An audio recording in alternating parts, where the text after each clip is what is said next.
nani namubwiye nk'abo This is what also goes to school, isn't it? Yes. So kaga kure kugomezamo naturally kugerira ku source where we are going. Ajbad Rusebyara na jango kiragireki nchurgo wa president w'ihanga Yoweri Kaguta Museveni abo kuba bisharebe biteganisibwe imirimo y'abantu ya burijo otire munempi ensembi. It's not a RDC, it's a national issue. The president directed that we must reclaim all these wetlands for the safety of our people. Mbagambe bufumbira mwe. Bagambe bafumbira bano. President yagamba byonna tubize mu nteko. Warara DC yajumirira bebembezi becanga abarukuzibera bataka okurwo mishara arakuzirangwa eki nekimaramani government agetiremu. Bunzo ngo zigaruke kukoza even in Kampala it is being done. Na Kampala bali kubikora. They have been breaking all the houses. N'amazu gose bayavanyo Kampala muri tractors because this is the future of Uganda. Aliko hano hantu. Otherwise, if you reclaim, you destroy the environment. Then we have a crisis for Kisoro. And we must wake up.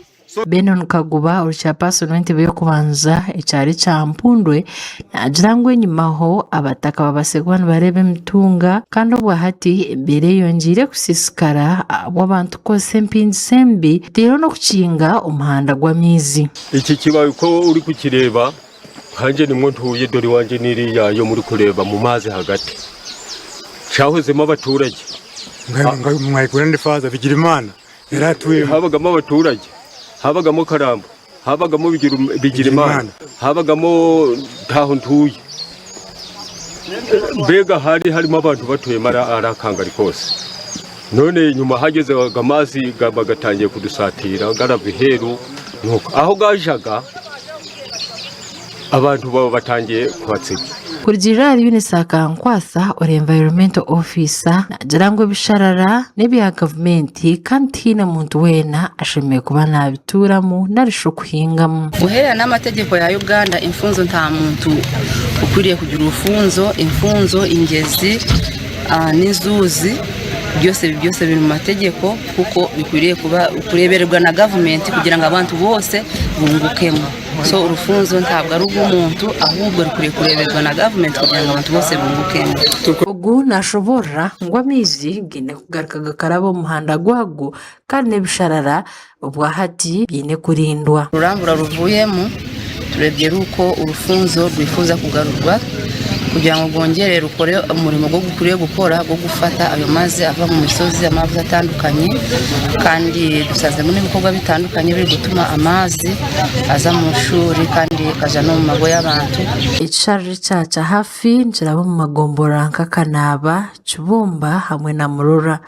Abataka bamwe bajirangwa abantu abamukurwa mu Rwanda babemba kusabcweka mu by'icharreki.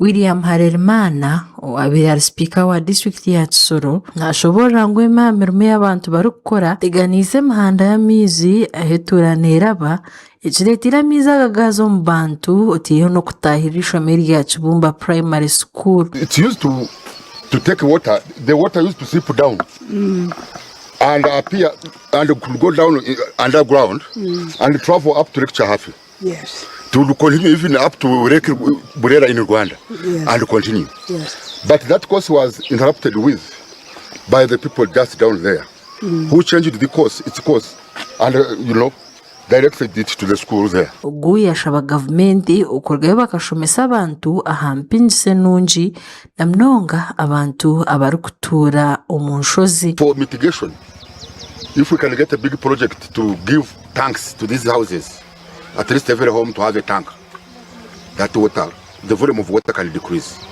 And also cultivation, if they can, bring good methods of cultivation. Abataka bayoreka RDC imyanya imwe y'amizi gaben garabamu yakinjirwe bari kushobora ngo amiza gamagaben gaza Rwanda ubwahati umuhando gukakingwa.